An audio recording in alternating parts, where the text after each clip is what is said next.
Parents should provide direction but also listen and discuss their kids concerns comes under which parenting style. तो आपके syllabus में ये given है। अगर हम देखें तो पेरेंट्स जो हैं उनको डायरेक्शंस देने चाहिए, दिशा देनी चाहिए बच्चों को, और सुनना भी चाहिए कि उनके कंसर्न क्या हैं, उनकी चिंताएं क्या हैं बच्चों की। तो आप एक रूल्स भी सेट कर रहे हैं और बच्चों की चिंताओं को भी सुन रहे हैं। दैट मीन्स आप परमिसिव तो नहीं है। परमिसिव का दूसरा नाम क्या है? इंडल्जेंट। यानी जो बच्चे कहें वो ही आप मान लेते हैं, रूल्स बहुत ही नाम मात्र के हैं, करते भी हैं सेट तो उनको फॉलो नहीं कर पाते, ऐसा तो नहीं है। अथॉरिटेरियन में बच्चों का कंसर्न नहीं सुना जाता, वो तो एकदम तानाशाही है कि भैया जो कह दिया वही होगा, कह दिया ना कह दिया। अमिताभ बच्चन हैं ये कभी खुशी कभी गम वाले अथॉरिटेरियन पेरेंट्स। तो यहाँ पे अथॉरिटेटिव जो कि बेस्ट पेरेंटिंग स्टाइल मानी जाती है वो होगी, क्योंकि यहाँ पे केयर भी है, बच्चे के प्रति केयर भी हाई है और कंट्रोल भी हाई है। रूल्स भी प्रॉपर होते हैं लेकिन उनके साथ डिस्कस भी किया जाता है। ठीक, नेग्लेक्टफुल पेरेंट्स को तो पता ही नहीं बच्चा कौन सी क्लास में पढ़ता है।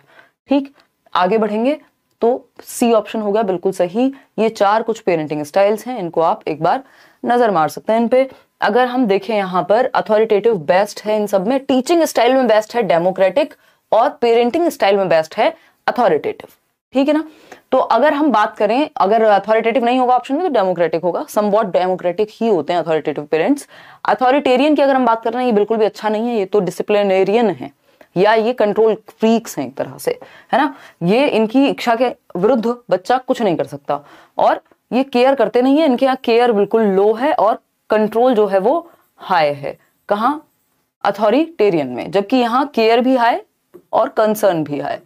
ठीक है जी, कंट्रोल भी है। परमिसिव में केयर तो बहुत ज्यादा होती है लेकिन कंट्रोल लो हो जाता है, क्योंकि जैसे बच्चे कहते हैं अनुमोदक हैं, ये इंटेलिजेंट हैं। नेग्लेक्टफुल वालों को पता ही नहीं, वो तो अनइन्वॉल्व हैं, चेक आ जाता है, बच्चे शक्ल नहीं देख पाते माँ बाप की साल भर। ठीक है, तो चलिए फिर आगे बढ़ते हैं। और ये अथॉरिटेरियन ये वही वाले अमिताभ बच्चन हैं कभी खुशी कभी गम के, कह दिया ना कह दिया, बी ऑप्शन। इसको ध्यान रखिएगा, उससे आपको याद रहेगा अथॉरिटेरियन। हिटलर क्या रहा होगा? अथॉरिटेरियन रहा होगा भाई। ठीक, तो ये हिटलर शाही जैसी स्थिति है। अथॉरिटेटिव जो है वो बेटर है, बेस्ट है। चलिए आगे बढ़ते हैं, ये पीडीएफ में पढ़ने के आपके काम आएगा, ज्यादा इस पर चर्चा करेंगे नहीं, समय की तंगी है। अच्छा, ये इन्फ्लुएंस वाले जो फैक्टर्स इन्फ्लुएंसिंग है इनको बस हल्का सा देख लीजिएगा। तो न्यूट्रिशन आपका इन्फ्लुएंस करता है, अर्ली स्टिमुलेशन, किस तरह की एक्टिविटीज बच्चे को कराई जा रही हैं, जैसे बॉल पे बैठ करके इसको हम एक्टिविटी करा रहे हैं। चाइल्ड रियरिंग प्रैक्टिस में आता है आपका, क्योंकि ये डायरेक्टली नहीं आपको दिखेगा, चाइल्ड रियरिंग प्रैक्टिस में आता है ये पेरेंटिंग स्टाइल्स, है ना। तो कौन सी चाइल्ड रियरिंग प्रैक्टिसेस हैं? तो आपको पता है अथॉरिटेटिव है, अथॉरिटेरियन है, परमिसिव है और क्या है? अनइन्वॉल्व्ड है। ठीक, तो ये सब क्या करते हैं? प्रभावित करते हैं आपके बच्चे के डेवलपमेंट को। क्लियर है? अब क्वेश्चन नंबर 2 फटाफट से एक एक क्वेश्चन करते जाएंगे, देखिएगा जवाब दीजिएगा। क्वेश्चन नंबर 2 क्या कहता है? Children should be told exactly, यानी बिल्कुल सटीकता से बता दो। पहले खुद पढ़ लो एक सेकंड के लिए, फिर हम आगे बात करेंगे। Children should be told exactly, एकदम सटीकता से कठोरता से बता दो बच्चों को what to do and how to do, कि यही करना है और कैसे करना है, सब बता दिया पहले से, सब कुछ सेट है, उसके अलावा कुछ और करना नहीं है। मम्मी ने कहा है सीधे जाके राइट ले लेना, अगर राइट में 90 डिग्री पे कुछ करना था तो वो 91 भी नहीं होना चाहिए। ठीक है ना। तो ये अथॉरिटेरियन है। कौन है ये? सत्तावादी हैं। ये क्या है? हिटलर शाही हो गई एक तरह से, वही अमिताभ बच्चन को याद कीजिए। ठीक, चलिए आगे बढ़ते हैं, आगे बढ़ते हैं क्वेश्चन नंबर 3 पर, देखते हैं क्या पूछा है। अगर हम बात करें, parents should provide direction and guidance in rational and objective ways. Rational यानी तार्किक तरीकों से, वस्तुनिष्ठ तरीकों से, यानी जो बात सही है वो सबके लिए सही है, ऐसा नहीं है मेरा पर्सनल बायस उसमें है। तो रैशनली और ऑब्जेक्टिव वेज में पेरेंट्स क्या करें? रियर करें, गाइडेंस दें, यानी ऑब्जेक्टिविटी है, तर्क है और रैशनल है वो बात, ऐसा नहीं है कि बस थोप दिया गया है। बताइए, जवाब होगा अथॉरिटेटिव, क्योंकि यहाँ पे रैशनल हो ना हो, बस जो कह दिया है वो कह दिया है, उस बात में कितना तर्क है कोई मतलब नहीं है। ठीक, आगे क्वेश्चन नंबर 4 है, parents should discuss the reasons behind their policies, यानी जो भी पॉलिसीज, जो भी रूल्स बन रहे हैं घर में कि रात को 10 बजे से पहले घर में आना है वापस, उनके पीछे के रीजंस। अब रीजंस तो खतरनाक पेरेंट्स हमारे यहाँ के, उनके पास हर चीज के रीजंस हैं, बट प्रॉपर रीजंस उनके पास होने चाहिए उनकी पॉलिसीज के। और ये बस इतना ही खत्म कर दिया उन्होंने, बट ये बच्चों के साथ डिस्कस भी किए जाने चाहिए कि पॉलिसी तो आपने बना दी, वो किस हद तक सहमत है, उनके क्या रीजंस हैं। तो ये भी क्या है? अथॉरिटेटिव है, कि रूल्स या रेगुलेशंस या पॉलिसीज जो घर में बनाई गई हैं, पेरेंटिंग स्टाइल कौन सी किसके अंडर ये आएगा, वो डिस्कस किए जाने चाहिए। बिना डिस्कस किए बन जा रहे हैं तो अथॉरिटेरियन हो जाएगा फिर वो। क्वेश्चन नंबर 5 देखिएगा फटाफट से, सारे क्वेश्चन ये वाले नहीं है, बस कुछ क्वेश्चंस हैं। Parents shouldn't restrict children's activities और डिसीजंस कम्स अंडर, बहुत सारे क्वेश्चंस आपको देखने को मिल जाएंगे, मतलब parents shouldn't restrict children's activities और decisions comes under which parenting style, यानी रेस्ट्रिक्ट करना ही नहीं चाहिए, है ना, चिल्ड्रंस एक्टिविटीज और डिसीजंस, ना तो उनके डिसीजंस में बहुत ज्यादा इन्वॉल्व है ना ही उनकी गतिविधियों में, तो ये परमिसिव पेरेंट्स हो जाएंगे। क्या हो जाएंगे? ये परमिसिव पेरेंट्स हो जाएंगे। अब इसमें आप लोग कंफ्यूज हो गए। माता पिता को बच्चों की गतिविधियों या निर्णयों को प्रतिबंधित नहीं करना चाहिए, किस शैली के अंदर आएगा? चलो एक बार फिर से पढ़ लेते हैं, ठीक है। Parents shouldn't restrict children's activities और डिसीजंस, यानी उनको रेस्ट्रिक्ट करना ही नहीं चाहिए, ये किसके अंडर आएगा? तो समवॉट परमिसिव है, क्योंकि यहाँ पे ना रीजंस की बात हुई है ना, ये तो बात हो गई कि रेस्ट्रिक्ट करना ही नहीं है। अथॉरिटेटिव में ऐसा नहीं कि करना ही होता है, इसका ऑपोजिट नहीं है, बट एटलीस्ट वहां डिस्कशन की बात होगी जब भी अथॉरिटेटिव पूछेगा या कुछ तो डिफरेंट होगा। ये हमें परमिसिव की तरफ ज्यादा लेकर के जा रहा है। क्वेश्चन नंबर 6 देखिएगा, children should follow their parents orders without asking questions, बिना सवाल पूछे चुपचाप से फॉलो करो। ये क्या है? ये हम सबको मालूम है कि क्या है, बताइए। Children should follow their parents orders without asking, without asking की बात हो रही है, दैट मीन्स अथॉरिटेरियन है, अथॉरिटेरियन, ठीक। इससे पहले अब ठीक हो गया आंसर अपने आप कबाड़ कहते ही, बहुत बढ़िया। अथॉरिटेटिव में विदाउट क्वेश्चन नहीं होता, वहां रीजंस डिस्कस किए जाएंगे रूल्स के, ठीक। तो बी ऑप्शन। आगे बढ़ेंगे नेक्स्ट क्वेश्चन पर। नेक्स्ट क्वेश्चन क्या है? Parents should make their expectations of their children very clear and open to discussion. देखो एक्सपेक्टेशन अपनी के वो क्या चाहते हैं, और ओपन टू डिस्कशन, ऐसा नहीं है कि वो रिजिड है, फ्लेक्सिबल है, चर्चा करके काम बन जाएगा, ठीक है ना। Parents should make their expectations of their children very clear और डिस्कशन होना चाहिए, तो ये अथॉरिटेटिव हो गया, C option. Parents should discuss the reasons behind their policies with their kids represent which parenting, ये तो हम बात कर चुके हैं कि रीजंस देने चाहिए, तो रीजंस वाली तो अथॉरिटेटिव ही है। चलिए फटाफट से आगे बढ़ जाते हैं अब नए तरह के क्वेश्चंस पे।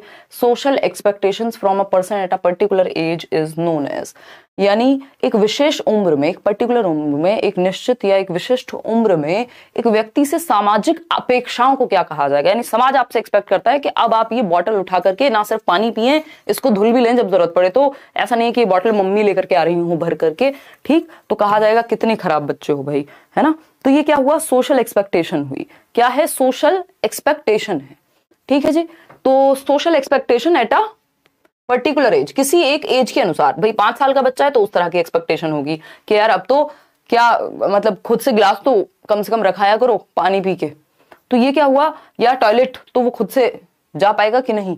तो ये पर्टिकुलर एज पे जो सामाजिक अपेक्षाएं हैं आपसे, वो क्या कहलाती हैं? Developmental milestones. यस, ये माइलस्टोन्स हैं कि इस एज पे ये चीज अचीव हो जानी चाहिए। जैसे आप रोड पे जाते हैं तो माइलस्टोन्स लगे हुए होते हैं ना कि ये जगह इतने किलोमीटर दूर, तो ये माइलस्टोन्स हैं जो अचीव होते जाने चाहिए।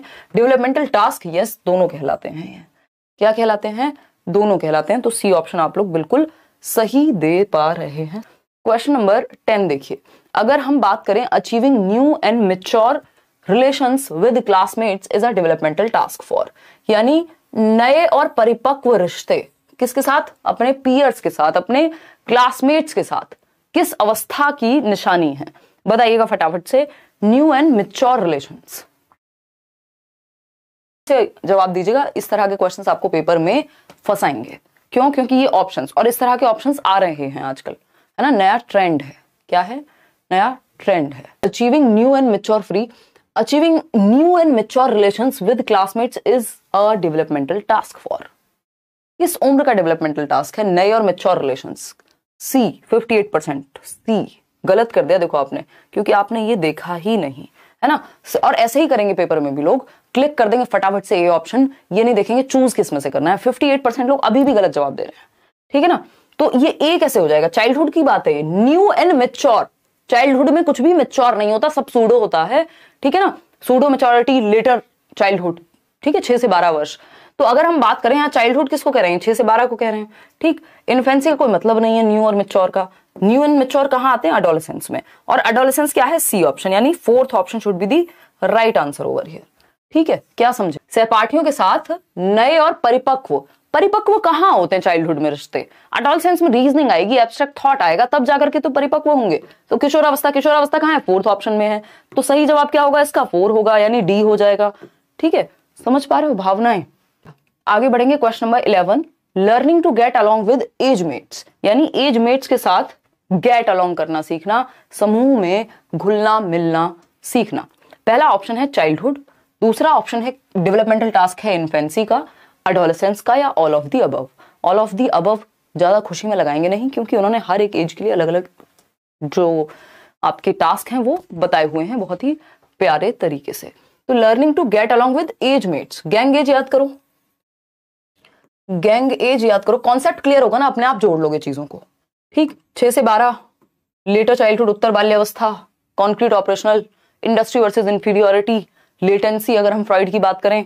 ठीक, तो ये क्या है, एज मेट्स के साथ गेट अलॉन्ग करना, मतलब चाइल्डहुड की कहीं बात हो रही है, और अगर चाइल्डहुड की बात हो रही है दैट मीन्स ए ऑप्शन कहां है हमारा 3 में। ऐसा नहीं है कि एडोलेसेंस में नहीं होगी ये चीज, बट एडोलेसेंस में वो मेच्योरिटी वाली बात होगी या फिर पीयर ग्रुप का अत्यधिक प्रभाव है, इस तरह का कुछ देगा। ये तो बात है सिंपल गेट अलॉन्ग, यानी खेलना कूदना या घुलना मिलना शुरू किया तो वो चाइल्डहुड में शुरू हो जाता है, स्पेशली लेटर चाइल्डहुड 6 से 12 वर्ष में। अगर हम बात करें नेक्स्ट क्वेश्चन की, अचीविंग एप्रोप्रिएट मस्कुलिन और feminine social role is a task of. अब ये बहुत ही इंपॉर्टेंट क्वेश्चन है, इसको हल्का सा ट्वीक करेगा, एक शब्द चेंज करेगा और आंसर चेंज हो जाएगा, क्योंकि ये आपका जन्म से 5 साल 6 साल में भी है, ये 6 से 12 में भी है और 12 से 18 में भी है, डिपेंड करेगा पूछा कैसे है। ठीक है ना, तो achieving appropriate masculine and feminine role is a task of, बताइए। Masculine and feminine role achieve करना, प्रॉपरली अचीव करने की बात हुई है, तो अचीव करना कहां आएगा भाई, एडोलेसेंस में आएगा। कहां आएगा, एडोलेसेंस में आएगा, और एडोलेसेंस कहां है, 4 ऑप्शन में है। जो achieving of appropriate milestones as per age is important because, भाई आयु के अनुसार जो माइलस्टोन्स हैं या डेवलपमेंटल टास्क हैं उनको अचीव करना जरूरी क्यों है, अगर नहीं होंगे तो क्या होगा, ये है इसका कहीं ना कहीं मतलब इस क्वेश्चन का। तो पहला ऑप्शन है it makes the child feel inferior and this leads to unhappiness, यानी अगर अपनी एज के अकॉर्डिंग बाकी बच्चे अचीव कर ले रहे हैं और आप नहीं कर रहे हैं तो आपके लिए इंफीरियोरिटी जैसी बात हो जाएगी। आपको हर कोई कहेगा वो बच्चा तो कर लेता है अपना होमवर्क, तुम तो कर नहीं पाते हो, तो एक तो आप दूसरों से हीन भावना के शिकार हो जाएंगे अगर आप डेवलपमेंटल टास्क अचीव नहीं कर पाते हैं तो।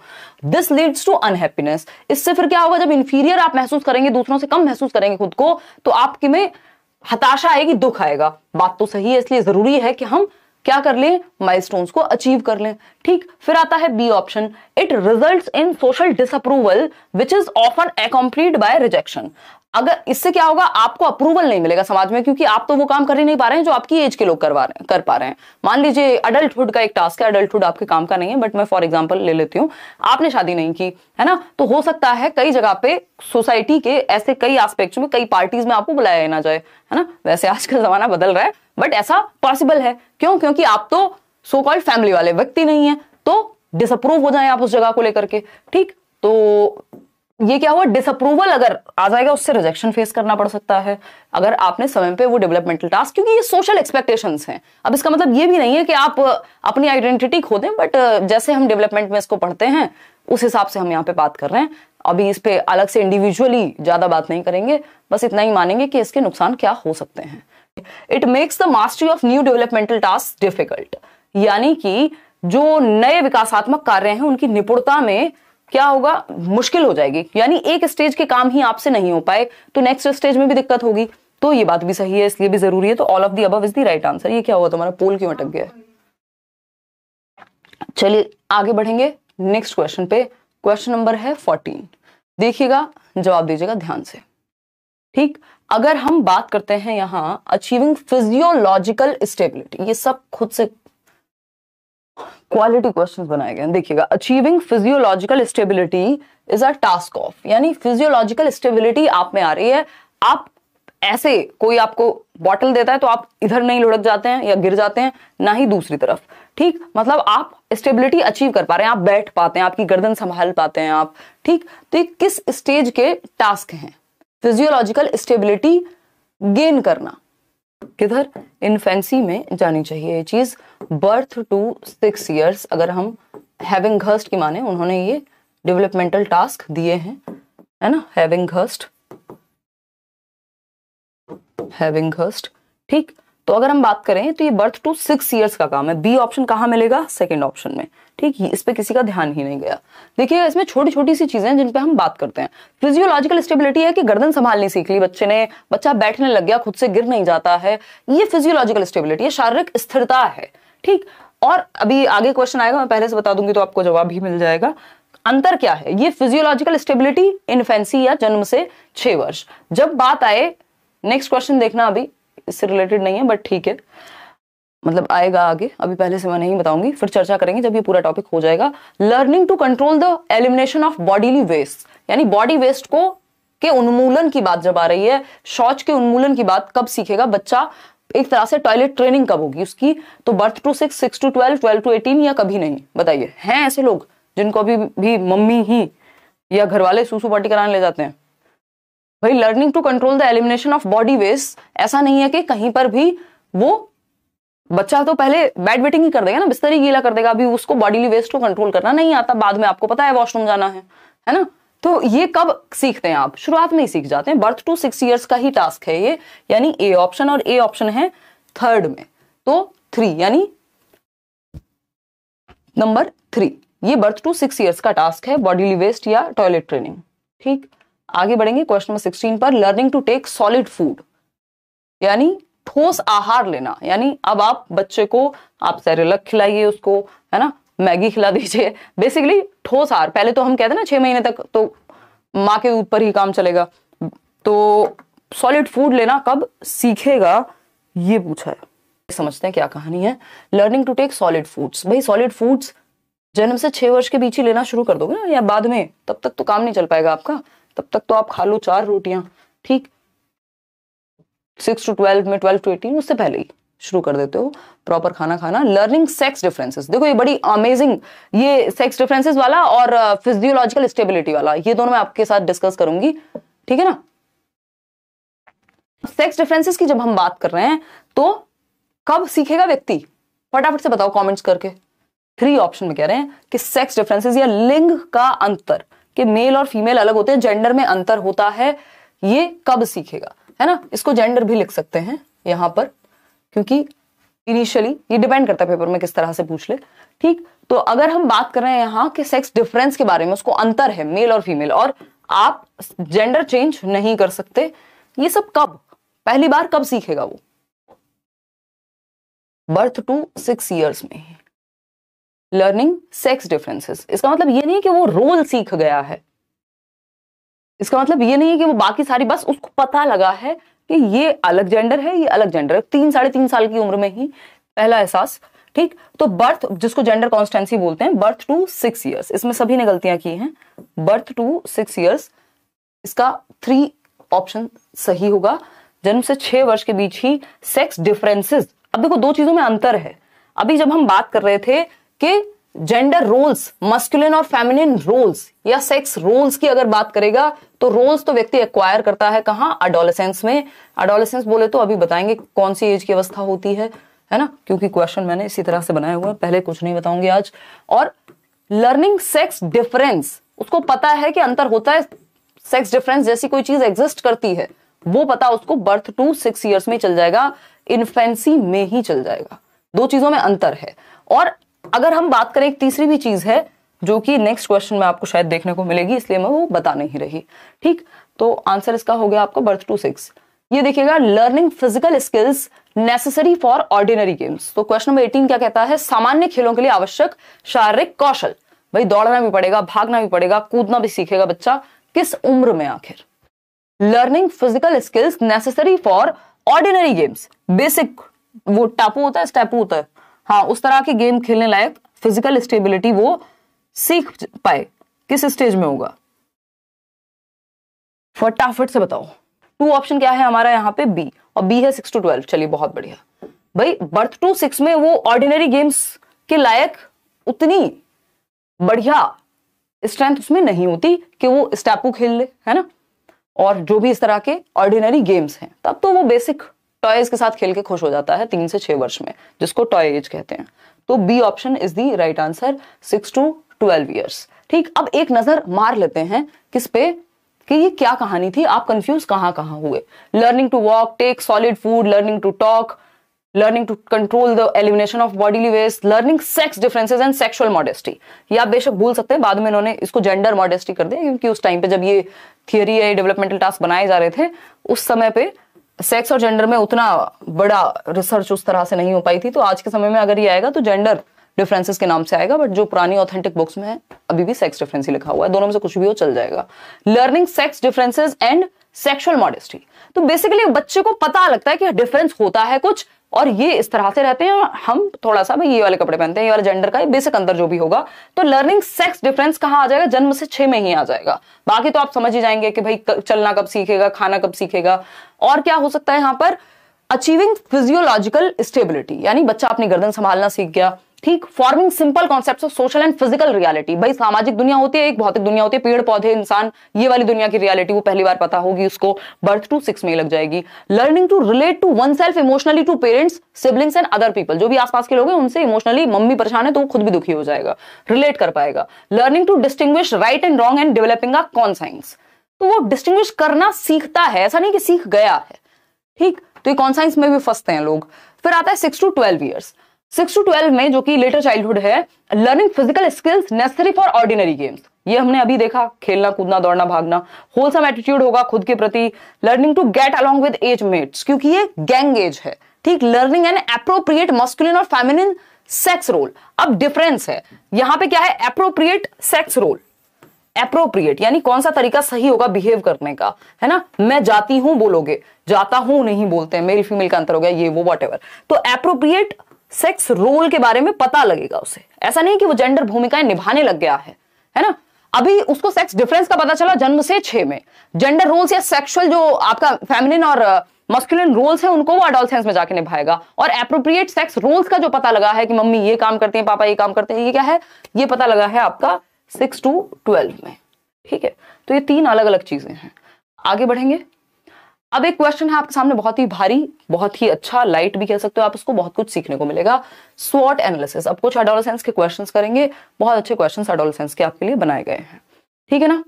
स्वॉट analysis is planning tool that evaluates 4 elements. तो स्वॉट एनालिसिस या एक स्वॉट विश्लेषण जिसको हम बोलते हैं, ये सेल्फ एनालिसिस का एक तरीका है कि व्यक्ति या बच्चा या स्पेशली एडोलसेंट जो 12 से 18 की उम्र के लोग हैं, तो वो किशोर या किशोरी जो हैं अपने आप को इवेल्युएट कर पाएंगे इस स्वॉट एनालिसिस के थ्रू, विश्लेषण के थ्रू। स्वॉट में full form S for strengths, यानी बच्चा मेरी क्या स्ट्रेंथ्स है, मेरी शक्तियां क्या है, किन चीजों में, किन सब्जेक्ट्स में, किन इमोशंस में मैं अच्छा हूं, मेरी स्ट्रेंथ क्या है, ये वो खुद के बारे में ऑब्जर्व कर पाए। वीकनेसेस क्या है? W फॉर वीकनेस, मेरी कमजोरियां क्या है, मैं किस क्षेत्र में वीक हूं, चाहे वो स्पोर्ट्स हो, मैथ्स हो, इमोशनली कोई एस्पेक्ट हो। अपॉर्चुनिटीज, मेरे पास अवसर क्या हैं या क्या हो सकते हैं, तो क्या आगे अपॉर्चुनिटीज आ रही हैं लाइफ में, जैसे आप एग्जाम को लेके भी एनालिसिस कर सकते हो कि अच्छा ये वाला नहीं हुआ तो आगे क्या करेंगे, तो अवसर, या हो गया तो कैसी प्लान कर रहे हैं लाइफ। थ्रेट्स, खतरे क्या हैं उस चीज के प्रति कि भाई पेपर कैंसिल ना हो जाए, ये ना हो जाए, टाइम पे पहुंच जाऊं, है ना, ये क्या हो गए? खतरे हो गए। तो स्वॉट एनालिसिस में क्या है? S for strength, W for weakness, O for opportunities, T for threats. तो इन चारों का आप एनालिसिस करते हैं, ये बच्चा खुद भी कर सकता है अपने बारे में, और फिर एक फाइनल स्ट्रेटजी पे पहुंच पाएंगे। तो आंसर क्या हो गया इसका? ABCD। स्वॉट एनालिसिस की जब हम बात कर रहे हैं तो इसकी कहानी ये हो गई कि आपकी स्ट्रेंथ्स, वीकनेसेस, अपॉर्चुनिटीज, थ्रेट्स को देख पाना, ये NCERT कहता है ऐसा। एडोलसेंट्स के लिए स्पेशली है कि किशोर या किशोरी जो हैं वो 12 से 18 वाले लोग तो देख ही पाए, जनरली भी अगर बच्चा देख पा रहा है तो उसमें कोई बुरी बात नहीं है, ठीक। चलिए आगे बढ़ते हैं। तो स्वॉट आप इस तरह से एनालिसिस कर सकते हैं कि ये मीनिंग है, और आप क्या करेंगे जब स्वॉट आपने लिख दिया कि भाई अपनी स्ट्रेंथ, अपनी वीकनेस, अपनी अपॉर्चुनिटीज, अपने थ्रेट्स खुद लिखो एक पेपर पे या खुद से बताओ। तो ask each participant to do a self स्वॉट एनालिसिस, यानी सेल्फ एनालिसिस, एक सेल्फ इवेल्युएशन बच्चा खुद से कर पाएगा, उसकी क्या स्ट्रेंथ है, वीकनेस क्या है, अपॉर्चुनिटीज क्या है, थ्रेट्स क्या है, ठीक है ना। आते हैं नेक्स्ट क्वेश्चन पे। नेक्स्ट क्वेश्चन क्या है? क्वेश्चन नंबर है 20। Adolescence is the period between, यानी किशोरावस्था किस के बीच का एक पीरियड है। किशोरावस्था से कई इंपॉर्टेंट चीजें, जो डाउट्स होंगे ना जिनमें आप फंस सकते थे कल पेपर में, एडोलसेंस सबने पढ़ा होगा, लेकिन कई चीजें ऐसी निकल करके आएंगी जो आपने पढ़ी तो है बट ध्यान नहीं दिया उन पे, है ना, तो वो अभी आपकी यहीं क्लियर हो जाएंगी। एटलीस्ट ऐसा ना लगे आपको कि सब कुछ पता है और पेपर में आप फंसे। बताइएगा फटाफट से। तो adolescence is the period between, यानी किशोरावस्था किसके बीच का पीरियड है? तो ये बच्चे को पता है, नहीं पता तो पता हो जाना चाहिए कि चाइल्डहुड एंड अडल्टहुड के बीच का जो ट्रांजिशनल पीरियड है वो क्या कहलाता है निशा? एडोलेसेंस कहलाता है। बहुत ही भारी आवाज में, बहुत ही मेहनत के साथ निशा ने बता दिया है। तो ट्रांजिशनल पीरियड या ब्रिज पीरियड एक तरह से, ठीक है ना, इसको हम किसके बीच की चौखट कह सकते हैं? दहलीज, ठीक, चाइल्डहुड और अडल्टहुड के बीच की। ये तो एक ब्रिज हो गया, ट्रांजिशन का पीरियड हो गया। और ये थ्रेशोल्ड है किसके लिए? अडल्टहुड के लिए। एक दरवाजा है, एक दहलीज है अडल्टहुड पे जाने की, थ्रेशोल्ड है, ठीक है, threshold to adulthood. Period of stress and storm, ये तो जमानों से पढ़ते आ रहे हैं कि तनाव एवं तूफान का काल। किसका? तनाव एवं तूफान का काल, ठीक है। एक बेसिक बात हो गई। तो ये चाइल्डहुड और अडल्टहुड के बीच का पीरियड है जब बच्चा ना तो बच्चा ही है और ना बड़ा ही है, ठीक। आगे बढ़ेंगे, question number 21, adolescence begins and ends with. बहुत ही प्यारा क्वेश्चन है, ध्यान रखिएगा, नेक्स्ट 2 क्वेश्चंस बहुत इंपॉर्टेंट है, आपकी कंफ्यूजन क्लियर हो जाएगी। एडोलसेंस बिगिंस एंड एंड्स यानी शुरू कब होता है किशोरावस्था और एंड कब होता है, यानी शुरू और समाप्ति का काल पूछा है किशोरावस्था के। पहला ऑप्शन है 11 एंड 18 ईयर्स ऑफ एज, यानी जो बिगिंस है वो है 11 साल में शुरू होगा, 18 साल में खत्म होगा, है ना। 12 में शुरू होगा, 16 में खत्म हो जाएगा, 13 में शुरू होकर, देखो ये ऑप्शन तो हट जाएगा क्योंकि 12 से 16 की कोई तुक नहीं बन रही यहाँ पे। 15 एंड 18 ईयर्स, ये भी खराब बात हो गई, है ना। तो हमें पता है या तो ए होगा या तो सी होगा ऑप्शन, ठीक, या तो ए होगा। आप देख रहे हो कितने सिंपल क्वेश्चन में आपको फंसाया जा सकता है, अब इसमें सब कंफ्यूज है। तो अगर हम बात करें 11 एंड 18 ईयर्स या 13 एंड 18 ईयर्स, दोनों बातें सही हैं अपनी जगह, लेकिन जो आपकी एनसीईआरटी कहती है या एनआईओएस कहता है वो क्या है? 11 ईयर्स से शुरू होता है और 18 ईयर्स पे खत्म होता है। कौन सा काल? आपका किशोरावस्था का काल। तो 11 और 18 ईयर्स के बीच की स्थिति है, इसके लिए आप चैलेंज कर पाएंगे आंसर की को, क्यों? क्योंकि आपके पास एनआईओएस का डॉक्यूमेंट होगा, आपके पास एनसीईआरटी का डॉक्यूमेंट होगा। एनसीईआरटी में हालांकि वो 13 और 18 की भी बात करते हैं, लेकिन उससे काम नहीं चलेगा, ये एग्जैक्टली यही शब्दों का प्रयोग एनआईओएस में किया गया है। तो 11 से 18 जो बिल्कुल एग्जैक्ट टाइम पीरियड है वो 11 से 18 है, बाकी ऑप्शन पे डिपेंड करेगा कैसे पूछा है। अब इस 11 से 18 में एनसीईआरटी क्या कहता है कि भाई 13 एंड 18 इसी के बीच में पड़ेगा। अब क्योंकि ये टीन ईयर्स हैं, 13 18, तो ऑफ कोर्स इसलिए इसको टीन एज भी कहते हैं, क्योंकि टीन एज भी इसी के बीच में पड़ रही है, एक तरह से इस चीज को वो कह रहे हैं, ठीक। तो ये टीन एज भी किस लिए कही जा रही है? क्योंकि 13 एंड 18 इसी टाइम पीरियड में पढ़ते हैं, या आते हैं 11 एंड 18 ईयर्स के बीच में ही। अगर WHO की माने, वर्ल्ड हेल्थ ऑर्गेनाइजेशन की माने, तो I have told you several times कि 10 to 19 years of age, 10 to 19 years of age, 10 से 19 वर्ष की जो अवस्था है उसको WHO क्या कहता है? किशोरावस्था कहता है, ठीक। 11 से 18 एनआईओएस। जनरली जो देख लेते हैं वो 12 से 18 भी आ जाता है, इट डिपेंड्स के ऑप्शन में क्या दिया है, रट के नहीं जाना ये। अगर ऑप्शन में आपको 12 से 18 ही दिया हुआ है तो क्यों आप बेकार में वहां 11 से 18 ढूंढेंगे, या 13 से 18 ही दिया हुआ है तो वो भी ठीक है, 1-2 साल ऊपर नीचे चलेगा, लेकिन WHO के अकॉर्डिंग पूछा है तो 10 से 19 एग्जैक्ट रहेगा। नॉर्मल केस में ऐसे ही ऑप्शन दिए हुए हैं एग्जैक्ट, तो 11 से 18 ही आप टिक करेंगे क्योंकि उसका एविडेंस हमारे पास है। तो A option is the right answer. The first sign of puberty amongst girls, यानी लड़कियों में यौवनारंभ की प्रथम लक्षण जो है, यौवनारंभ का प्रथम लक्षण, यानी पहला साइन प्यूबर्टी का। प्यूबर्टी क्या है? जब सेक्सुअली मैच्योर या एक्टिव बन रहे हैं मेल या फीमेल व्यक्ति है, एक एडोलसेंट, ठीक। तो अगर हम बात कर रहे हैं यहां एडोलेसियर जो वर्ड है जिससे बना है एडोलेसेंस, वो आया ही कहां से है? तो एक एडोलेसियर वर्ड से बना है एडोलेसेंस, ठीक, इतना हमें पता है, जिसका मतलब होता है टू ग्रो टू मेच्योरिटी।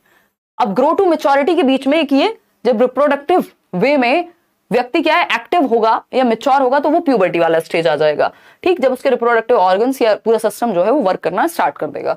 तो टू ग्रो टू मेच्योरिटी यानी परिपक्वता की ओर बढ़ना जो है वो एडोलेसेंस है।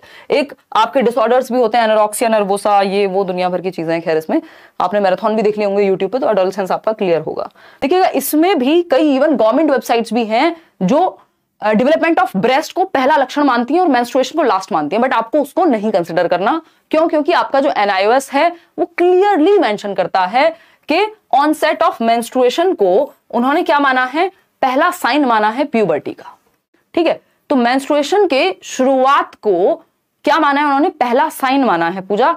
और ये आप इसको ऐसे भी देख सकते हो कि एक है आपका प्राइमरी सेक्सुअल कैरेक्टरिस्टिक्स और दूसरे हैं आपके सेकेंडरी सेक्सुअल कैरेक्टरिस्टिक्स। तो प्राइमरी वो हैं जो डायरेक्टली आपके रिप्रोडक्शन में इन्वॉल्व हैं, और अगर सेकेंडरी की हम बात कर रहे हैं तो वो उसके अराउंड की बातें हैं, जैसे ये जो ग्रोथ ऑफ प्यूबिक हेयर है एंड ऑल, ये सब क्या है सेकेंडरी में आएंगे।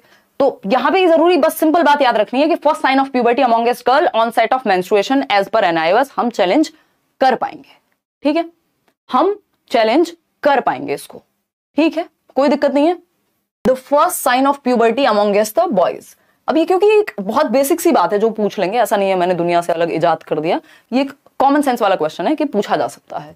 The first sign of puberty amongst the boys, हालांकि मेरी नजर में अगर पूछेंगे आप तो ये बहुत अच्छा क्वेश्चन नहीं है कि इसको पूछा जाना चाहिए, ठीक, क्योंकि आप पेरेंट तो है नहीं। देखिए ये भी अलग अलग जगह पे अलग अलग सोर्सेज, और गलत नहीं है क्योंकि ये साइकोलॉजी वाला एस्पेक्ट है, तो अलग अलग सोर्सेज से अलग अलग, इन चारों में से भी दो आपको कहीं पे फेशियल ग्रोथ मिल जाएगा, और ऐसा नहीं है कि वो कहीं भी कुछ भी है, अच्छी खासे ऑथेंटिक सोर्सेज में भी कहीं पे प्यूबिक हेयर मिल जाएगा, ठीक, बाद में ब्रेकिंग ऑफ वॉइस आती है ना, लेकिन जो आपका एनआईओएस है वो किसको मानेगा, नॉक्टर्नल एमिशन को, ठीक।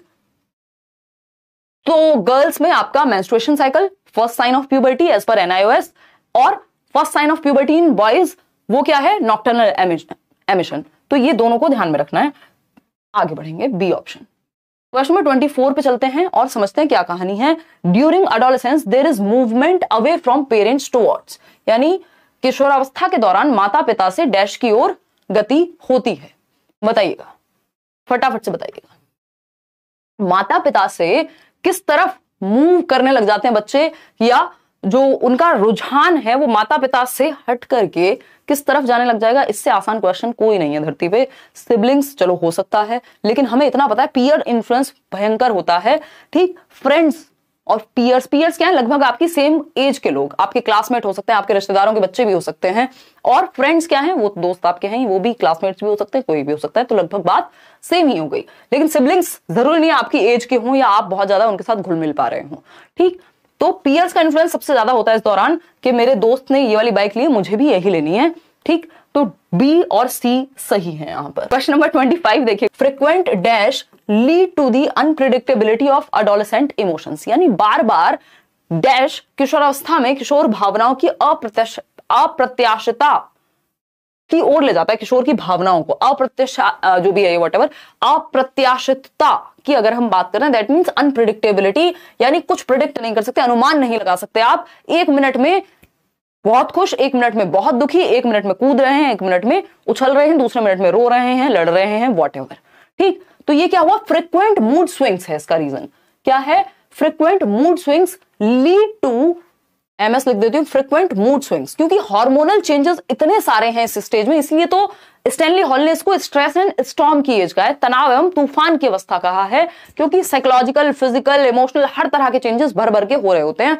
ठीक। तो ये मूड स्विंग्स जो है, फ्रीक्वेंट मूड स्विंग्स के कारण क्या होगा, अनप्रिडिक्टेबिलिटी ऑफ इमोशंस होगी या इंस्टेबिलिटी होगी, इमोशनल स्टेबिलिटी नहीं, इंस्टेबिलिटी, अस्थिरता, वोकेशनल एंजाइटी भी होती है। बट कारण यहां पे किस बात को पूछा है, क्वेश्चन को पढ़ के समझना है कि एग्जैक्टली पूछा क्या, नहीं तो ये सारी बातें सही हैं, स्टेबिलिटी को छोड़ दें तो, है ना, स्टेबिलिटी तो नहीं हो सकती इस उम्र में इमोशंस की, वो तो इंस्टेबल होते हैं, ठीक। तो आगे बढ़ेंगे। नंबर 26 क्या कहता है, फटाफट से समझेंगे। कहता है in the area of moral development adolescents begin to develop a set of, यानी मॉरल डेवलपमेंट क्या है, सही और गलत का विकास, किसके अंडर आता है, सोशल डेवलपमेंट के, ठीक। और इसमें कोहलबर्ग ने भी बात की है, पियाजे ने भी बात की है, ठीक। तो मॉरल डेवलपमेंट की जब हम बात कर रहे हैं तो एडोलेसेंट्स बिगिन टू डेवलप, अब ये वो वाली उम्र है 11 से 18 जहां पर एब्स्ट्रैक्ट थॉट भी आएगा, आपका डिडक्टिव लॉजिक भी आ जाएगा, मतलब जितना भी मैक्सिमम इंटेलेक्ट का डेवलपमेंट है वो इसी उम्र में आपका जो भी बौद्धिक विकास है सबसे ज्यादा हो जाएगा, ठीक है ना। पर्सनल वैल्यूज, पर्सनल वैल्यूज बिल्कुल सही कह रहे हैं आप।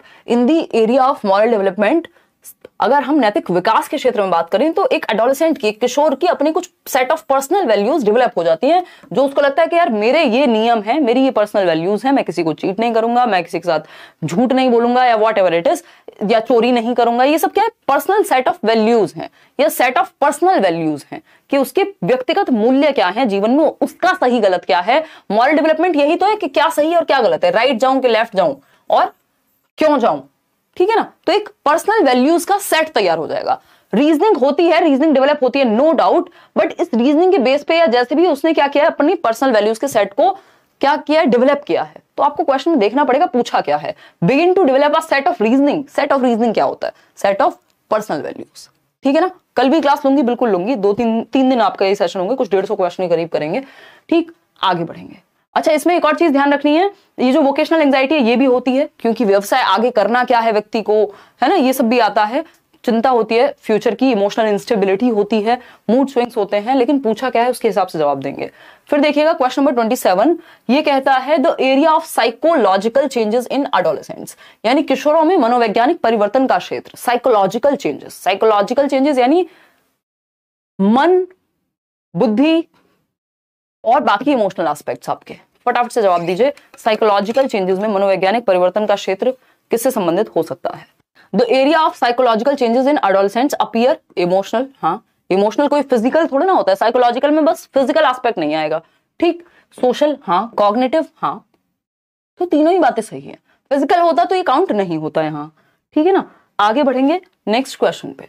नेक्स्ट क्वेश्चन क्या है, क्वेश्चन नंबर है 28, the stage of life that begins at the onset of puberty, यानी जब आप सेक्सुअली रिप्रोडक्टिव होना स्टार्ट कर दे रहे हैं, जिसको हम प्यूबर्टी कह रहे हैं। When sexual maturity or the ability to reproduce is attained is commonly known as, यानी वो स्टेज जब प्यूबर्टी का ऑनसेट है या शुरुआत है, स्टार्ट है, सेक्सुअल मैच्योरिटी आनी शुरू हुई है, एबिलिटी टू रिप्रोड्यूस यानी नई जनरेशन को आप रिप्रोड्यूस कर सकते हैं, ये क्षमता आनी शुरू हुई है, इसको कॉमनली क्या कहते हैं। तो आपके घर का छोटा सा बच्चा 3 मंथ्स का, वो भी कहेगा चिल्ला करके कि किशोरावस्था कहते हैं, यानी एडोलेसेंस, है ना। 12 से 18 जनरली हम मान के चल रहे हैं यहाँ पे, और 11 से 18 आपका NIOS के अकॉर्डिंग, ठीक। तो ये एक बेसिक सी बात हो गई। फिर हम बात करेंगे किस पे, क्वेश्चन नंबर 29 पर। ये कहता है eight which stage of development an individual faces the problem of vocational adjustment, है ना। ये तो इसने सुंदर शब्द का प्रयोग किया, नहीं तो वर्ड यूज होता है वोकेशनल एंग्जाइटी, यानी दुश्चिंता, बहुत चिंता में है वो। गाइडेंस एंड काउंसलिंग हम उसको दिलाते हैं, बहुत सारे इमोशंस इधर उधर हो रहे हैं, वो जीवन में चैलेंजेस को कैसे फेस करेगा, वो किस तरह से जाना जाएगा, वो क्या काम करेगा, कौन, एक एडोलेसेंट, ठीक। तो एडोलेसेंस इज द पीरियड जहां पे व्यक्ति को वोकेशनल एंग्जाइटी यानी जो आपका व्यावसायिक चिंता है या समायोजन है उसका सामना करना पड़ेगा कि अब मुझे लाइफ में किस तरफ जाना है, क्या करना है। उस समय वो चिंता का समय हो जाता है, ठीक। तो हम कहेंगे कि भाई एडोलेसेंस यानी किशोरावस्था कौन सा पीरियड है, वोकेशनल एंग्जाइटी का, इमोशनल इंस्टेबिलिटी का। ध्यान रखिएगा, इमोशनल स्टेबिलिटी और इंस्टेबिलिटी में फंसा सकते हैं, है ना। इंस्टेबिलिटी यानी अस्थिरता, इमोशंस का तो इतना बहाव है, स्ट्रेस एंड स्टॉर्म है कि स्टेबिलिटी तो हो ही नहीं सकती इस उम्र में, ठीक। आगे बढ़ते हैं। 1 मिनट में गुस्सा, 1 मिनट में खुश, मूड स्विंग्स वाली सिचुएशन। क्वेश्चन नंबर 30 देखिए, at what stage physical, mental and emotional changes happen rapidly, यानी शारीरिक परिवर्तन भी बहुत तेजी से हो रहे हैं, हाइट बढ़ रही है बहुत तेजी से, ग्रोथ स्पर्ट भी कह देते हैं, एडोलेसेंस में हिट होता है ना, बहुत तेजी से हाइट भी बढ़ती है। तो फिजिकल चेंजेस भी हैं, फिर मेंटल चेंजेस भी हैं, इमोशनल चेंजेस भी हैं। अब ये कौन सी स्टेज है, इतने सारे एक साथ चेंजेस इतने एस्पेक्ट में हो रहे हैं, तो हम कहेंगे एडोलेसेंस, ठीक। क्योंकि इससे पहले जो है शारीरिक परिवर्तन ज्यादा होते हैं, लेकिन इतने कॉम्प्लेक्स चेंजेस जहां पे फिजिकल, इमोशनल, मेंटल सब आ गया, तो वो एडोलेसेंस है। सिर्फ फिजिकल की बात कर रहा होता है या मोटर डेवलपमेंट की बात कर रहा होता तो हम चाइल्डहुड की तरफ भी चले जाते हैं,